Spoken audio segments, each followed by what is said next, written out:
Frankie, welcome to the show, and we get to do it in person this time. Mate, we're back, we're on, let's go. Yeah, despite some logistical challenges, bumped into each other at TKMMA and we were ready to rock and roll, mate, ready to rock and roll. Let's add some value to these people. And I was saying last time that we spoke, the majority of messages I was getting from listeners from feedback were they were really enjoying the fact that you were talking about this analogy of the ladder being up against the wrong wall or chasing the wrong goal. And I think it's something that, as I come out to Dubai, I notice it as well. Sometimes people are doing things for seeking validation from others in terms of the flex in the gram or the appreciation from the people online.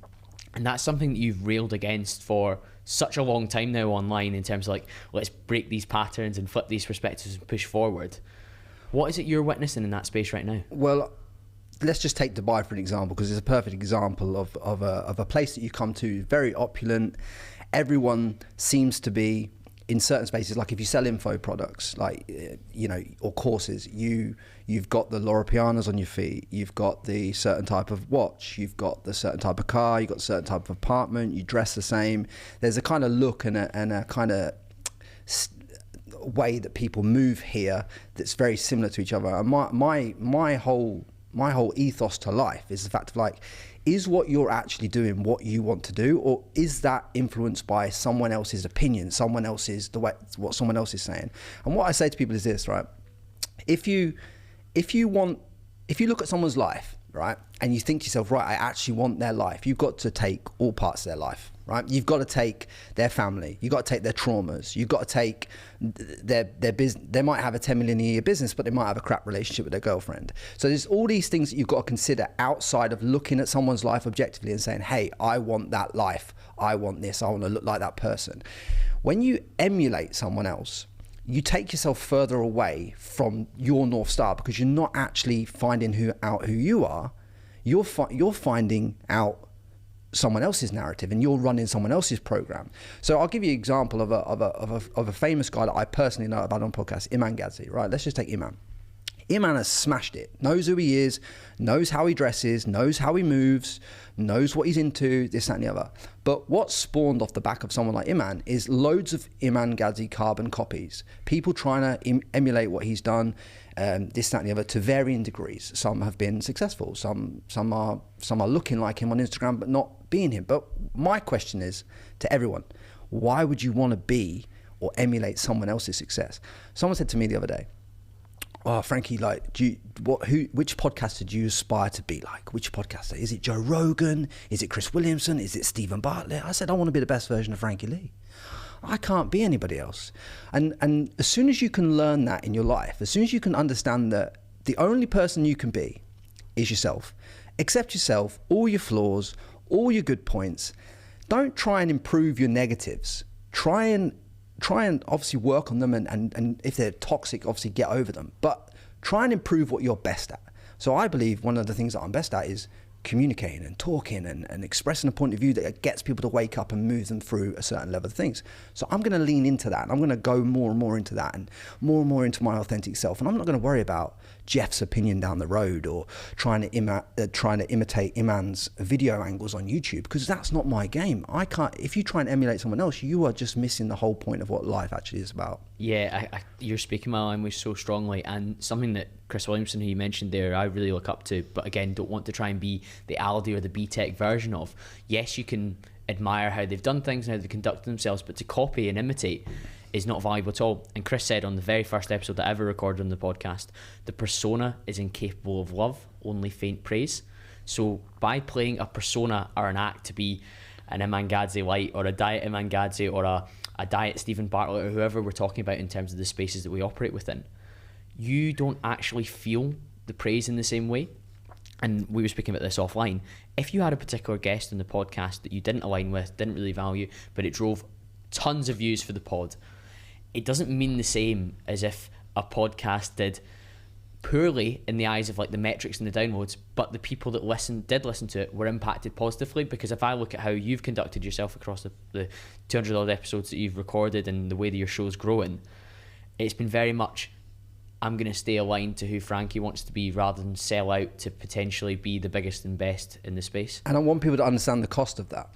So the cost of how my shows grow. Like, I've got to obviously thousands of downloads, tens of thousands of downloads on Apple and Spotify. But let's just talk about where podcasts are growing, where your podcast is looked at most in terms of analytics is YouTube, right? Now it's took me, I'm coming into my 5th year of podcasting, right? And it's took me that long to get to 30,000 subscribers on YouTube. Now, I could have got to 100, 150, 200K by now if I had taken on the guests that I know will grow the show.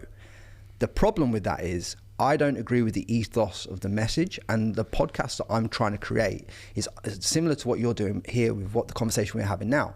I want to give people actionable insights that they can take away from that episode and put into their life today that will move them 1%, 2%, 3% forward. Because if you stack that over a period of time and you've got actionable content like me and you have on our podcasts, you're actually helping people. Whereas a lot of the podcasts that are smashing it, that are above us right now or way beyond us right now, are what they call as edutainment podcasts. They got a little bit of education in them, but they're more to entertain you, more to take you away from yourself, more to busy work. So basically you're listening to a podcast. Yeah, you're listening to this podcast, you're listening to this content, but are you really able to take away the content and put it into your life that day and get a return on investment? Because if I've got your attention, I appreciate you listening. So I want to give you something that you can put in your life that day and take you further forward. And if you are not getting that from my content, from your content, from anyone's content, then you're again barking at the wrong tree, because you've got 24 hours in your day, 8 hours of it hopefully you're spending in bed, a couple of hours you're spending in the gym, and you want to spend a couple of hours with family, working on your business. So if you take an hour or 2 hours some of the time and then you just listen to it and you've been entertained, but beyond that entertainment, there's no action that you can take in your life to move yourself further forward. You've just wasted your time. And that's the podcast space right now. That we're seeing that on a big scale. There's I think there's 3 million podcasts now or something like that. I think there's only 500,000 active in the world, like active to the level that me and you're active. Yeah, released an episode within the last 14 days is kind of one of the measures, isn't it? Yeah, I think it's like 500,000 in the world, right? But that's still a lot to stand out in the marketplace of a lot. People don't think that's a lot, but it is a lot. And of those 500,000, there's probably 450,000 of them that are steering people in the wrong direction. So and then you've got to become the top in your niche of the 50,000 for the particular types of conversations that you have. Again, and people just get it twisted, like the listeners get it twisted. I just want you all to understand that if you don't get anything actively that you can implement out of this conversation today, I'd be highly pissed off myself if we couldn't deliver that, something that you can go, right, I've learned that, I'm going to take that, I'm going to use that, and that's going to improve my life. Right, now it's worth going back to that content. If you don't have that, forget about it. Yeah, and I think even me telling you beforehand that the messages I was getting from listeners were about, I really feel like Frankie was talking about living in alignment, and that's a phrase that I've used in the podcast as well. So it's helpful when you, I don't want to say hit listeners over the head with the same message, but you deliver the same message regularly through different voices and through different vehicles, because one will resonate at some point. Your message today might resonate with the people that are listening to this. Equally, I might have somebody on next week who's talking again about not chasing false dreams or trying to become something that you're not. And just the way that they say it will register with them. But you've really, really been pushing towards the same thing in terms of like, let's not live this life on autopilot or live on this hedonic treadmill of trying to be the guy that's flexing on Instagram, or even on a smaller level, like the guy that's in your work that's maybe chasing a promotion that you don't really want. You don't want that role, but you're just chasing it for the status of it. And I learned from Will Storr, the author of The Status Game, about how much we are wired as humans to always be measuring ourselves against those other people that are playing the same game as us, whether that's you can do it from a virtuous perspective. People in the charity sector do that. You can do it in a career perspective, you can do it in a business perspective, do it in a podcast perspective, a YouTube perspective, whatever domain you're in, a fitness perspective. You're sort of comparing where you stack up evolutionary to figure out, where do I sit in this hierarchy? Am I going to have access to the most resources in this space? Am I going to come from a place of abundance? And we are wired like that, and it's sometimes hard to get away from our evolutionary programming. But by doing some of the work that you've done away from that, in terms of breath work, meditation, journaling, you give yourself the opportunity to detach away from that and look at things from a perspective of, who do I really want to be? Well, this all comes down to questions as well, right? So one of the questions that I told your audience to ask themselves last time on the podcast was one of the most pivotal ones is to ask yourself is, where are you not free? But one of the other questions I want people to ponder today is like, where in my life am I overcompensating? right? Because if you ask yourself that question, just think of it for right now. I've been pondering this for a couple of days. Like, where in my life am I overcompensating or trying to do something, or overthinking it, or over engineering something? I'll give you an example. Like these people that we're talking about in Dubai, that they're overcompensating because they're stepping outside of themselves to be someone else. So that they're overcompensating. What's the cost of that? The cost of that is, by going down that path and following that path, yes, it might look aesthetic on Instagram and this, that, and the other, but you're still taking yourself further away. So you're overcompensating in one direction, which is taking you away from who you truly are. So ponder this question today. Where in your life are you overcompensating? Because I guarantee you, if you're overcompensating in one area of your life, that will be taking you away from your true North Star, where you want to go, everything you want in your life. And it'll help you reverse engineer and identify these patterns that are not supporting your journey. On a personal level, where were you overcompensating? Well, this is something I'm pondering right now. I'm still trying to figure that out for my own self. One of the things I've had to do in the last 3 days is last time I spoke to you on the podcast, I'd been on the back of a breakup, and as a man, you know, when you go through a breakup, you know you should never return, but sometimes you do the stupid things, and I did the stupid thing, and I returned to the relationship, and the same patterns and the same problems, and I got the same lessons. And 4 days ago, I exited that relationship again, and got myself back on track. Where I was overcompensating, if I'm truly honest on here, I was overcompensating because, like, as a man, you when you get to like 35, which I am now, going on 36, you think to yourself, you got to get the missus, you got to be the hot missus, got to do this, got to do that.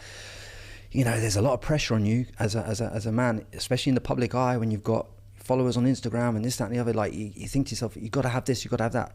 That's where I was overcompensating. I was overcompensating because I thought to myself, right, I need this to be complete.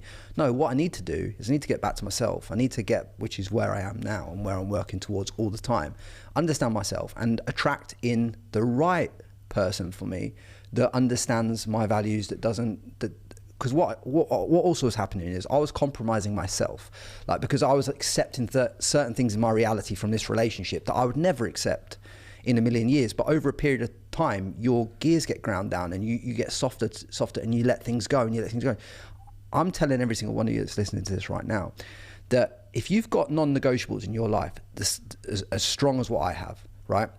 If you've got North Stars that you understand, you know where you're going, you know what you're doing, you know your timeline, this, that, and the other, just be patient, wait for it, and wait for the right things. Understand that these things will be attracted into your life at the right time. I've got nothing bad to say about that girl. She's a great girl, but just me and her are not aligned. We're going in different directions. We're at different paths. We're at different junctures. And what I understood is, as much as it was painful to break a relationship, what am I doing in that moment? I'm serving my best good, and I'm serving her best good, more importantly, because now we can both go and heal the parts of ourselves that need to be healed. We can go and be the best versions of ourselves, and by being the best versions of ourselves and learning the lessons that we learned within this relationship, then we can go and elevate in all areas of life. Better. Yeah, the lessons that we've learned over say the 12 months where we've been together, 9 of them, and we've had a breakup in between. The lessons that I've learned, you know, for both of our paths will instill us with good systems and processes to deal with animosity and anger and all these other emotions that you go through naturally in a relationship. But you just got to be willing to do the hard thing. So one of the things I say in my life all the time is, like, if I'm going to knock over a domino, if I'm going to knock over something that's going to move my life forward, I'm going to knock over the biggest one. And the biggest one's often the hardest thing to do. And that, for me, the other day was leaving this relationship. Rip the plaster off. Because when you got, you think about it. When you got your friends saying to you, hey, you know, she's half Colombian, half this, and she's beautiful, and you got all this outside pressure. You can't listen to that. You can't listen to that. It doesn't matter how attractive someone is, or this, that, and the other, or how attracted they are to you, even if they love you, even if you could love each other, but still not be right. So you've got to do the hardest thing. Every day, your goal is to get up and do the hardest thing that there is to do. That hard decision that you've put off for the last 3 weeks, 2 weeks, the one that's been on your to-do list for 17 days already, that's the hardest decision to make. And if that's as hard as leaving a relationship, getting away from a toxic parent, removing friends from your life that don't support your narrative and where you're going. Moving country. All these things, they're the things that you need to do. And if you've not done them, I'm telling you today, the 1% action you can take is to book that plane ticket. Leave that relationship that's not supporting you. Get out of that group of friends that's drinking all the time. Stop taking those drugs. Stop vaping. All these things that people are doing, these toxic patterns that people are doing. I've had to do it. And like, I want it all the same for you as well. Yeah, and it'll unlock so much on the other side as well. And I think you speak from a place of experience, and you speak from a place of the ability to talk to so many great minds as well. And we were speaking beforehand that when you look back at the archive of episodes that you've done, and I fortunately get to look back at my archive, there's so many people that I can take actionable advice from, and that's what we've optimized for with the type of people we've recorded with as well. When you reflect on almost 200 episodes, what stands out as some of the lessons that you've learned from those individuals? Let's talk of a business lesson first. I want to give a few mindset stuff, and I'm sure we'll go back into that. But let's talk business, right? The biggest, most pivotal piece of advice. I went around Paul Richardson's house. Now, Paul Richardson is the former director of Gymshark. He owned All Saints. He now owns Hera. He owns lots of other businesses as well. He was massive in waste management. He invited me around his house for a podcast. Now, the good thing about doing podcasts at people's houses and stuff is you get to see how people live. And the way I can describe Paul's house is you turn up to this country estate in the countryside on the outskirts, beautiful countryside on the outskirts of just like the West Country, that kind of area. And you turn up and I'm driving down this driveway and I get to Paul's house and then he takes me out the back and he's showing me these aircraft hangars. One of them, he's done a replica of the Gymshark HQ gym in his warehouse, aircraft hangar in the back. So he's got a stately home and this and the other. One of them is his car collection. We sit down, I set this podcast up in the gym because it's a good aesthetic and anyone can go watch that. It's on YouTube. Go and have a look. But the biggest lesson I learned in that podcast was we were talking about business and we were talking about some of the biggest things, and I said to him, what is the if you were going to give me something, Paul, to take away from here today that everyone can just hold on to for the rest of their life and just take it with them for the rest of their life? He said to me, okay, I'll give you something. He says, whenever I'm negotiating a contract for anything, I always look at the contract and put everything I basically want in the contract, and then I put in 5 things above and beyond what I want in every contract for every business deal that I ever do. I don't want them, but I know that they're going to come back and negotiate on the contract, and I'm going to have to throw the dog a bone on the other side of it. Now, invariably what happens, Frankie, is they come back and they want 1 or 2 things taken out of the contract, and I'll take 1 or 2 things out, but now I've just got 3 more things that I didn't even want, which is worth enterprise value to me. I didn't even want them. They're in the contract. Worst case scenario, we take out all 5. I'm still back to where I wanted to be anyway. And that was one of the, that doesn't sound like, oh, how's that most impactful advice? I tell you why it's the most impactful advice, because if you use that for every contract that you use for the rest of your life, that will make you millions of pounds, millions of dollars across your career. Because what are you doing? You're controlling the one variable that human psychology says that they want to feel like they're getting a deal, right? So they're going to want to come back and negotiate anyway. So why don't you just put in things above and beyond, then take things out? Shoot for the moon and you'll end up in the stars. Yeah, 100%. Yeah, he's really wise. I got to speak to Paul as well, and it's been amazing to watch how many different arenas he's applied himself in.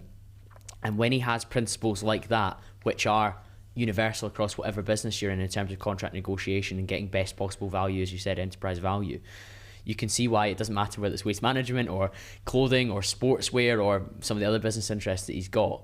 He's able to set himself up for success. Yeah, 100%. Like he's just born with a. I think entrepreneurs can be created, but I think entrepreneurs are born. I think he's a born entrepreneur. Like he saw his dad do wheeling and dealing and growing companies, and now he's picked it up. But if you're not lucky enough to have the environment where your family might be 9-to-5ers, and there's nothing wrong with the 9-to-5 either, that suits some people. But if your family are 9-to-5ers and you want to break out of that pattern, just go and surround yourself with a different group of people, and you'll rise to the level of the 5 people you're surrounded by. We all know that. It's simple. So don't get over indexed in thinking that you can't achieve certain levels of business because that's not your environment. Don't be intimidated by that. Actually embrace that, and you'll find that any growth in your life will happen from putting yourself in situations where you feel overwhelmed. I really think that nowadays, given the access we have to information, YouTube, podcasts, and I've done a roundtable episode with friends called Stand on the Shoulders of Giants. And I believe that every week when I get to speak to somebody interesting like yourself, like Paul Richardson, like whoever else, the audience get to stand on the shoulders of giants, and almost the people that you're listening to become a little bit of your network, because nowadays we are inundated with information. We are more connected than ever before via our phones, but also more lonely than ever before, particularly when we try and make a positive change. So you're speaking there about, let's try and spend time with those 5 people that might let you be more entrepreneurial or even just more aspirational in your career if that's the next step for you. That can be actually really hard to find in real life initially. But what you can do is you can surround yourself with online mentors, whether that's a paid course or whether that's just consuming free content through the likes of ourselves.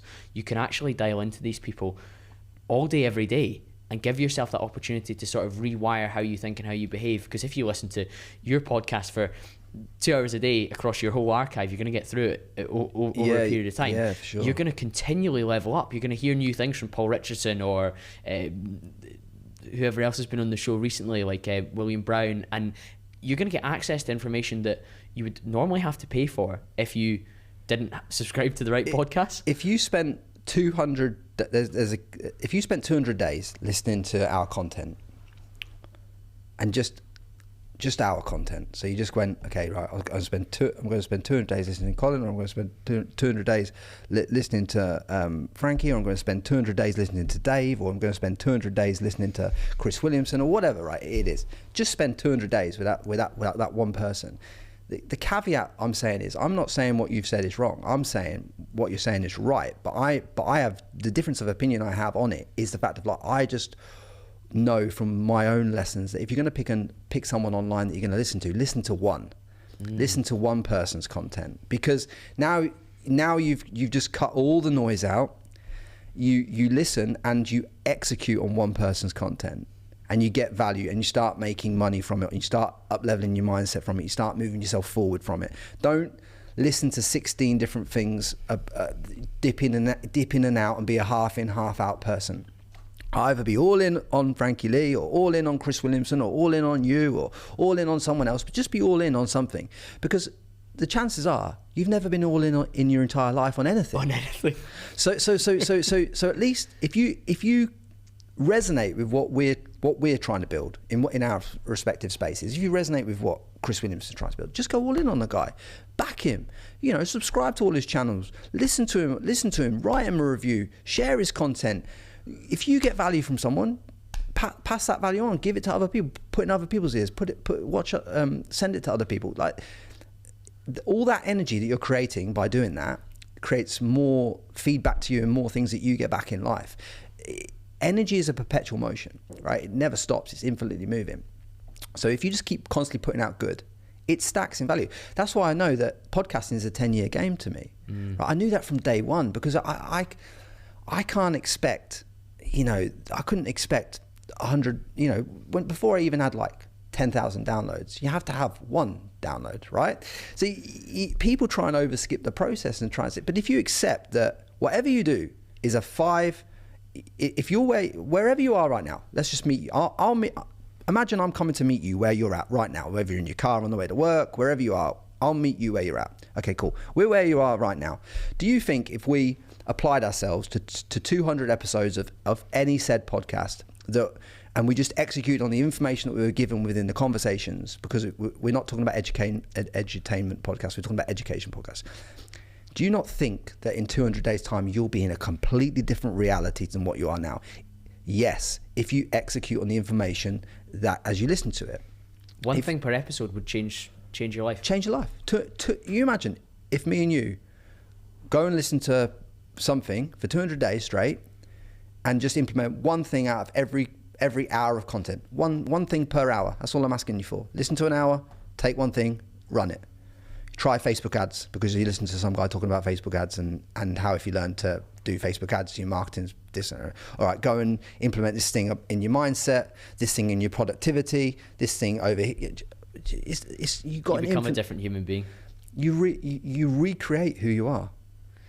Interesting, we were talking there about free content, and I actually saw you weigh in on a debate online yesterday between Simon Squibb and James Blackwell. Yeah. And Simon's very pro everything being free. There's a reason for that. There's a reason, yeah. Yeah, we can get into that. And James is somebody that is an online educator, and many of his friends and his cohorts have fantastic success as course educators in their chosen respective fields, and a lot of those guys are out here in Dubai doing amazingly well. What do you believe is the case when it comes to free education implementation versus paid for education? Context. Let me give you the context to this, because this is what gets missing in the wash with everybody. Let's just look at Simon and James as examples, right? What are we looking at here? James Blackwell is doing 10 million a year, selling online education and helping people in the recruitment space, and sells courses. Yeah, he sells courses, but he helps people. They make a lot more money than they pay him. He's doing really well. He sells online education. He's in the online education space. It's his main source of revenue. He's got 35 staff. He has to pay them. He couldn't help as many people as he helps if he helped them for free because of where he is in his wealth journey. Simon Squibb exited a company for like £40 million, right, in Hong Kong, right, and has got loads of other companies. He is about 10 to 15 years older than James Blackwell, right? When you're 10 to 15 years older and you've exited for 40 million, of course, naturally, you can give everything away for free because you're at a different chapter in your wealth journey. So what was missing in what Simon Squibb was saying? Simon Squibb had forgot context. His context was, he's like, oh, everyone should give everything away for free and this, that, and the other. Yeah, where, Simon, when you were an entrepreneur that hadn't sold a business, you couldn't afford to give everything away for free. I know you weren't, because I know your agency was charging people for the work that you did. You weren't giving it away for free. You weren't giving away free websites. You weren't giving away work to Coca-Cola. You weren't giving away work to these other people that you're working for. He's a classic example. Simon Squibb is a classic example of someone who's trying to do great in the world, and he is doing great in the world. And he's having a positive ripple effect, but I agree here he's missed the mark. He's lacking context because he forgets where he's actually come from, right? I know he wants to have a massive impact in the world, and he will have a massive impact in the world, and he is having a massive impact in the world. But with that one piece of content right there, he lacked. I knew why he shared it, because he wanted people arguing back and forth in the comments, and that would push the algorithm. I understand the concept of why he did it.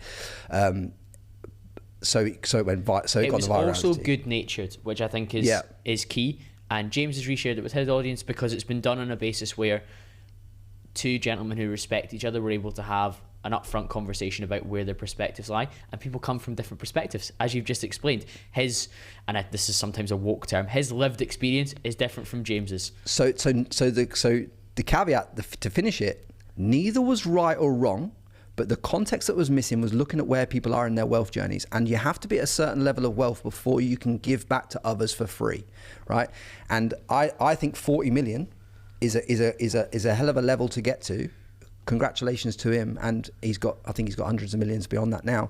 So he has the time and the fortitude to be able to, for 10 years, give back every week for free to thousands, if not millions of people, and it wouldn't touch his net worth. Whereas James Blackwell isn't at that stage right now. That's why he's in the building phase. He's in the building phase. But when James Blackwell gets to 50 million, I know James Blackwell will step into the person that Simon is right now. But you got to allow people to grow their own well, look after their own family, look after their own mum and dad, pay their own mortgages off, look after their sister's car and all this other stuff before they start giving to the world. Because the worst thing as an entrepreneur is you start giving to everyone else too soon. And then you can't give to as many people as you could have given if you delayed it for a couple of years. You can't pour from an empty cup. Yeah. And it's an Aubrey Marcus quote, you don't pour from an empty cup, you pour from the water around the saucer that it's spilled onto. Yeah. That's super interesting. Yeah. 100, so many people don't consider that. Profound. Because at the end of the day, like, how can you give what you haven't got, right? So for James Blackwell to run the same kind of level as Simon right now, he would burn his whole 10 million just trying to reach the same amount of people that Simon reaches. Because Simon's got the fortitude of time. James still has to be actively engaged in entrepreneurship to make capital to be able to help the people that he's going to help in the future. One of the points that came up, and it's come up on the podcast many times, is people who pay attention. But I think there's a little bit of nuance to that, where somebody who's putting out free content like you or I, or somebody that has a paid for course, the person listening has to be in a particular disposition to take action on free information. They need a pain point. Exactly that. There's that whole study that I cite all the time where the rats were put into this testing environment, and they measured how hard they pulled towards the smell of cheese. They pulled really hard. They're hungry. Great. The second set of rats had the smell of a cat wafted in behind them and the smell of the cheese in front of them. They pulled much harder than the rat that was only pulling towards the cheese. So there we learn you have to be running away from something and pushing towards something to maximize how hard you're going to work and push towards something. 100%. And I really see that in when I've been quote unquote comfortable, I have been less able to work hard on the things that I know will move me towards something new. Whereas when I've had a level of discomfort or a level of dissatisfaction or a level of increasing the ferocity of my mission, that's because I've been wanting to get away from something as well. I was like, I'm going to leave that behind, or I'm going to get away from that, I'm going to move towards this. The combination is so important. So when I listen to free content, or people listen to this or listen to this and consuming it, they need to be consciously unhappy with something in their life to take action on something that we suggest. Whereas if they do have skin in the game, and that's a key term, whether that's fiscal or whether that's time, you're more likely to take action on the paid for content because there's something been invested at that point in time, and that's the discomfort. Yeah. I feel like I've wasted this money, I can't waste this money. Well, one of the most comfortable positions to be in is like if you're in the UK right now, or Scotland, or wherever, Scotland, England, Wales, Ireland, Northern Ireland, wherever you are, if you've got that £30,000, £35,000 a year with the Mercedes on the driveway, you've put yourself into a level of comfort now that's okay, you can get by on. You can have a couple of holidays a year on that kind of money, pay for half decent food, do all the things you want to do, go out at the weekends. You've just put yourself into a comfort zone that doesn't allow you growth, and it's really hard to get out of that position. It's a lot easier actually to come from the estate in Brixton and go and make something of yourself as an entrepreneur, or the estate of Glasgow and make yourself as an entrepreneur, than it is to come out the middle class and do it. Because the middle class is so comfortable that you could just end up working your way from 35 grand to 100 grand over your career. And that's kind of where we can be comfortably numb. And I see that across so many of my podcasts, and I see it in my own career. I'm still in the corporate world at this moment in time while building all this stuff on the side. Yeah. I could comfortably numb myself with the income I make from my sales directorship, because it is very comfortable. I get to come to Dubai and run things under my own steam, and it's fantastic, and it enables me to do all these other things. But I know on a mission-led basis and a fulfillment-led basis where I want to get to in the longer term. But guess what? If I wasn't doing as well in my corporate role and I wasn't doing such good numbers in the sales world, I would probably have moved faster towards going full-time with the podcast and stuff like that as well. Yeah. So I don't have enough to run away from to push me really hard. In the same way as you say, if somebody comes from a background where there is scarcity of financial resources, guess what? They're going to work an awful lot harder. You met Mackenzie at the gym the other day. Yeah. He's just been on the podcast. Mackenzie came from a very humble beginnings in an estate in Glasgow and has now built incredible wealth in dropshipping and e-com, because he was like, I've got to. I want to. I don't see myself working as he actually did apprentice joinery as well, similar to yourself. Same. And he was like, I'm not doing that. I don't want to be in that space. He was earning like 150 quid a week or something like that, and he just hated it. I started on 150 pound a week. Most apprentices do, but the apprenticeship taught me so much about life. Of course. And the lessons that I got from being a carpenter and joiner are invaluable. One, you never lose. I always think that, yes, burn the ships is a great analogy for a lot of people, but let's be real here. It's nice to know that if the shit hits the fan, I can just go back to England, be a carpenter, and earn £250 a day right now. So it's like, well, cool. Then I'm never going to be poor, am I? Like, so, or it's just about my attitude. What's my attitude to life? Will I be willing? And I'm perfectly willing to lose everything and go again in whatever way that is. And when you free yourself from the ability to lose, like, you know, and you take that weight off your shoulders, you can just be free and start to soar like an eagle rather than fluttering around the floor like a pigeon. Because if you think you've always got something to lose, you'll always play a short game. I went to Australia in 2014 with $6,000, a bag of clothes, a pair of boxing boots, and a pair of boxing gloves. That's it, right? I used $2,500-3,000 to buy a Mitsubishi Magna beat up that was hardly functioning, but just to get me from A to B. I spent the rest of the money on buying some tools for carpentry. I got a job as a tiler's assistant for $20 an hour, and I just cracked on.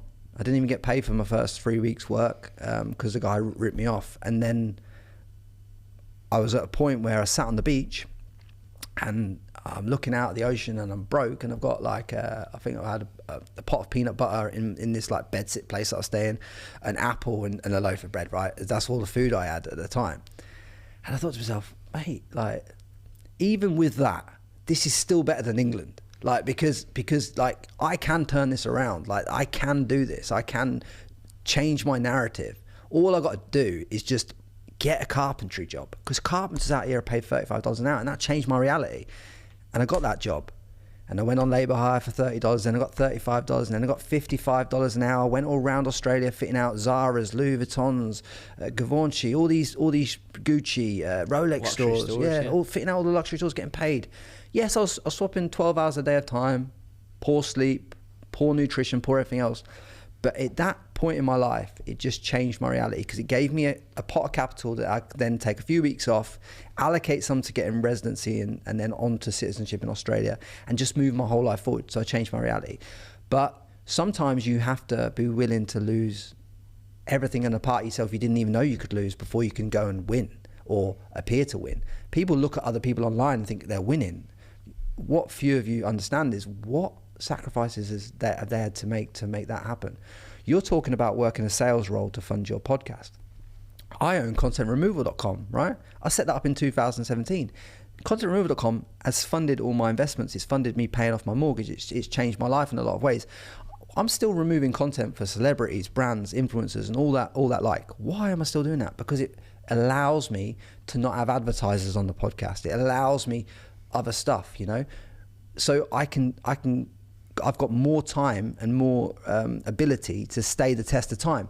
If you didn't have the sales role and you resented it, and I resented contentremoval.com, we're actually resenting the thing that gives us the ability to actually impact people and not put ads on our show in the way that other people do. Yeah. So the longer you can give yourself a runway to delay the money in what you're doing as well, actually benefits you and benefits your audience as well. You come from more of a place of abundance rather than desperation when it comes to that stuff, and that's why you and I haven't sold out with the show in terms of doing stuff that we didn't want to do as well.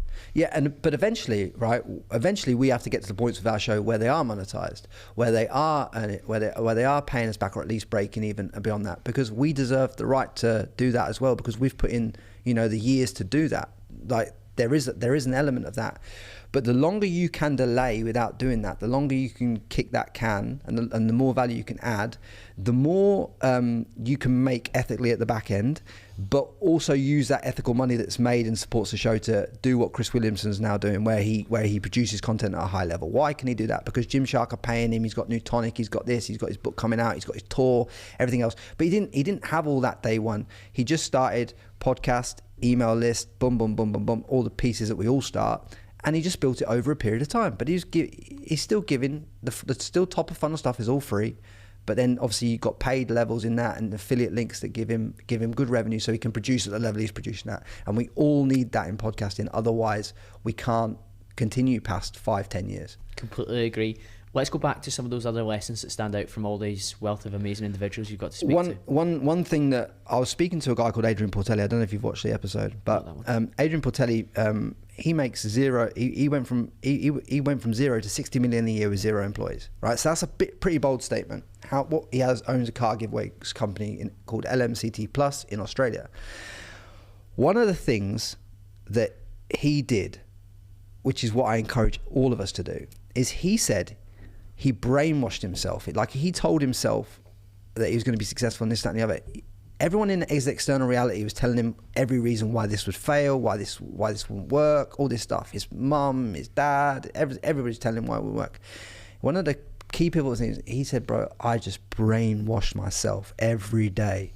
I would write a statement like in a journal type thing, and I'd read it back, and I'd talk to myself about my new reality and what I'm experiencing, and close his eyes, visualize it, and he just constantly just brainwash himself into what he could do. Hence why now, 2 years after we did the podcast, he's a billionaire. So, you know, I'd say he's probably like 32, 33. So it's amazing what you can achieve in a window of, say, 5 to 7 years, if you're willing to brainwash yourself as to not go down the normal narrative. So that was one of the biggest lessons from him. That's a very cool process, isn't it? And that's similar to what we're talking about in terms of rewiring yourself with the content you consume and the people you surround yourself with. He's just decided to completely shift what his perspectives are and what he's capable of by brainwashing himself in a positive sense. Well, you got to say to yourself, what am I willing to accept and not accept in my life? Have this list of non-negotiables. The best thing you can ever work from in your phone, in your iPhone notes, right? Get your iPhone out now, right? And then go to your notes and then start building out frameworks. For argument's sake, I've got a note on here, which is, one of the notes is like, red flags in women. From all my learnings of dating since I was 13 years old until now, I've written all the red flags in women that I know are there. So now I've got the framework so that when I meet a woman and I've spent, like, say 5 or 6 interactions with her in terms of meeting her, going out for coffee, meals, this, that, and the other, I just sit down and I go against the list and I'll write and I'll tick how many red flags it is. I knew that the one I was dating had 5 red flags before I even went into that relationship. So who's the idiot? Because lust got me. But my framework stood solid. My framework told me ahead of time that was a stupid decision. The systems didn't lie. But now I know, when I going towards 36 now, I know that I'll always stick to the framework on that. Another framework I've got is, like, you know, what my vision looks like. So I know what my vision looks like. That's in my iPhone notes.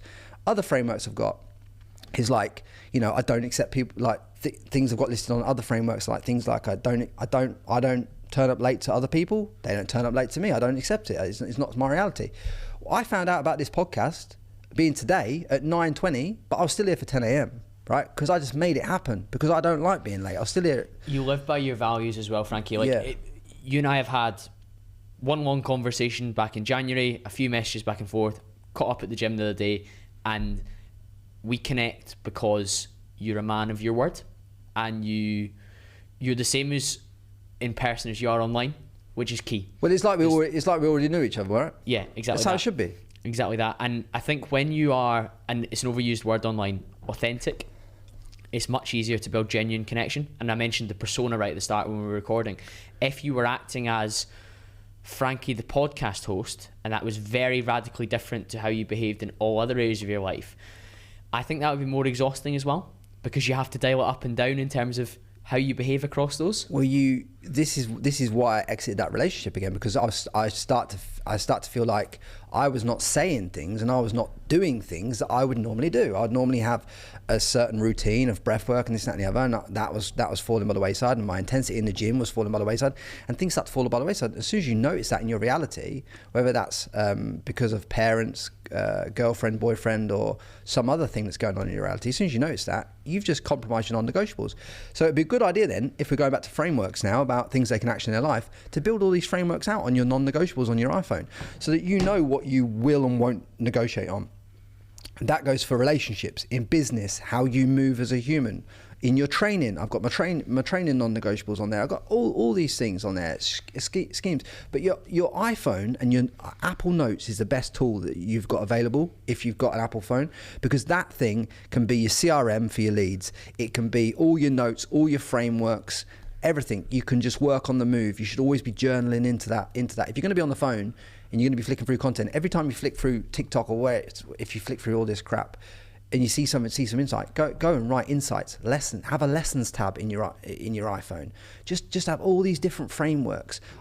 I've got a cold email framework for reaching out. I've got different stuff for different things, but frameworks are things that I stack in my iPhone notes. So if this is another thing, you can take this away from this today. You can start putting frameworks into your iPhone notes and build them out over a series of time, whether it be something like your red flags, what you won't accept in a relationship, whether it be this, that, the other, whatever it is. Start building out those frameworks now so that you've got them, so that when you are, for argument's sake, pulled because you're attracted to this woman, you go back to the red flags framework and you, actually, let's be honest, let's be radically honest, and you go through and you go, fucking hell. If you still make that decision, like I did, obviously, the framework failed then. The framework didn't fail. The framework showed me the truth. I failed. You overrided it. But that was just lust that overrided it. But by having a framework in every area of your life, your business, your mindset, everything else you do, I guarantee you're going to be on a hell of a better path, because there's so many good business decisions I've made because of things I framed out in my notes. Like I had a client the other day I could have took on for like 35k US. I didn't take him on because I knew he was trouble because of the framework in my iPhone, right? Based on who you would do business with. I won't do business with him. I won't do business with him. It doesn't meet my criteria to do business with. He's not ethical. He doesn't stand up. It's not worth it. Because I know there's good money and there's bad money, and how you do one thing is how you do everything. So if I had accepted that I was going to be late to this podcast today, now I'm accepting that I'm going to be late the rest of my day. Now I'm going to accept that I'm going to be late for the rest of the week, and I don't accept that in my reality. So I'm saying from now on, everyone that listens to this dictates their reality. If that's the case, then, and you believe what I've just said, make sure that you are dictating your reality in every area of life, and frame out these start to frame out, and they happen over a series of time. You don't just wake up with 10 frameworks in your iPhone. But like your business didn't have SOPs, like systems and processes, at the time when you first started it, and you had to put them in over time, that's the same thing with frameworks, your life. But all the top people in the world, Davey Fogarty, the e-commerce entrepreneur that owns the hoodie, Ray Dalio talks about principles and frameworks, similar thing. They're just frameworks. Operate from frameworks, and that's how you really have a cheat code to moving forward. Huge fan of that. And for my 250th episode, I did lessons, and that's what I was talking to you about in terms of, I'm sure that'd be amazing for episode 200 for your show. So many of what I've written down from different guests has been frameworks, or even some of them called it like razors for decision making. There's a guy called Sahil Bloom, he talks about razors, and I love it because it cuts through the reality of the situation. If you use the razor of the red flags, you would have perhaps not put yourself in the situation you were in.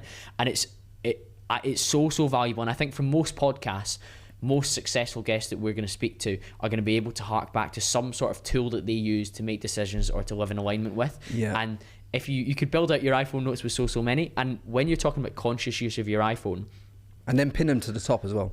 Yeah, of course, otherwise they get lost in amongst all the other stuff as well. But like you say, your notes are a really valuable resource, and not all screen time is created equally. In the taxi over here, I could have been scrolling TikTok or Instagram Reels or whatever else as well. And don't get me wrong, something might come up that inspires you. I appreciate that's the nature of these apps, but more often than not, it's junk. Instead, I'm typing up maybe some of the areas that I want to go with Frankie. I'm typing up my show notes for this weekend's release on Sunday, so that I'm ready to record my intro when I get back to the apartment and make sure it's scheduled and ready. I'm using the time that I've got to do the highest ROI stuff in my phone and my apps, when equally I could be doing something that's like killing time or distracting myself. Yeah, I agree with you 100%. Let's talk about this because the iPhone is a powerful tool if you know how to use it, right? So when you're setting up an iPhone, you'll notice that you can have multiple screens and scroll across, right, with apps on it. So on your first page of your iPhone, you want your Stripe account if you do online business. You want your bank accounts that you check. And all these kind of stuff. So you want everything business related, everything that generates money, everything that generates return on investment mindset. You might have insight timer on there for your meditation, right?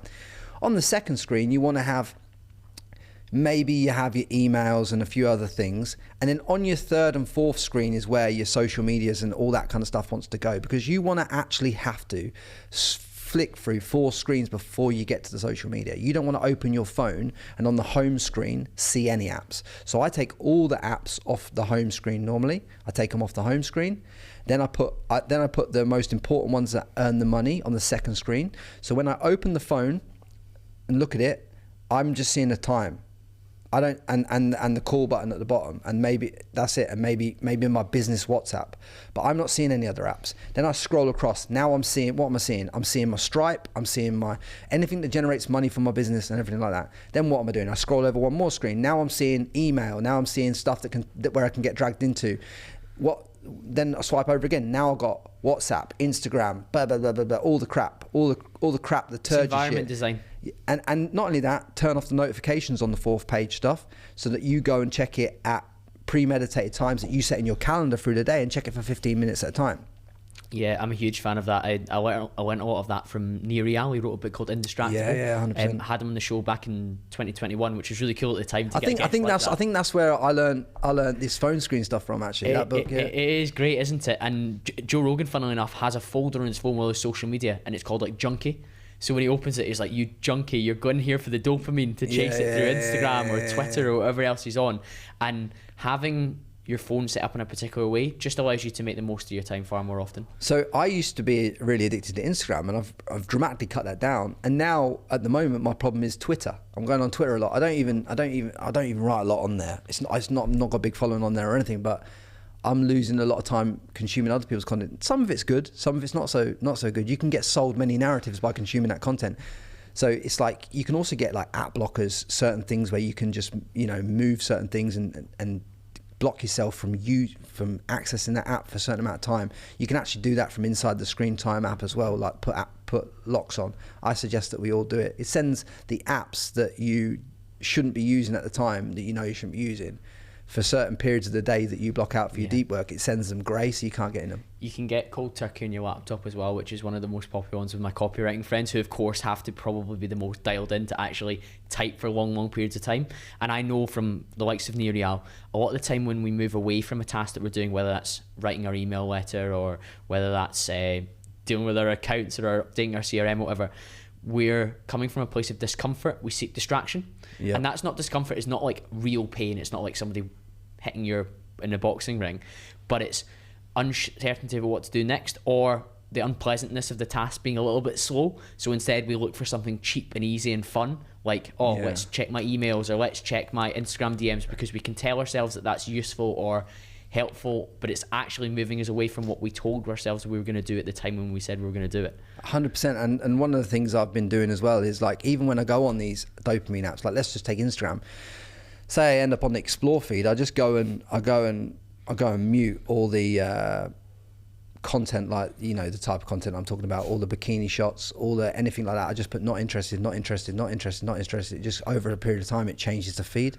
You know what I mean? And I just do that. All of like the famous influencers now that I've seen too many times, like Gary Vee, Andrew Tate, Luke Belmar, I mute all them too, because I don't want to see their content, because it's the same old story and it doesn't add any value to my life. You know what I mean? So I just block. It doesn't matter how many accounts, but I'm training the algorithm on the explore feed to not show me that. So if I do end up there, it'd show me at least something of value, so that I can actually learn something. So if I get sucked in for like 3 videos, I'm getting the 3 videos that I actually going to add me some value, and I can write something in my notes, not something I can't use. Yeah. One of the taglines for your podcast is break patterns. That's one pattern you're breaking. Are there any other patterns that you're working on breaking? I think at the moment it's just one of the patterns I really wanted to break is I just want to get back into breath work, because breath work's just changed my life on so many levels. Like we spoke about Lino in the last podcast. Yeah.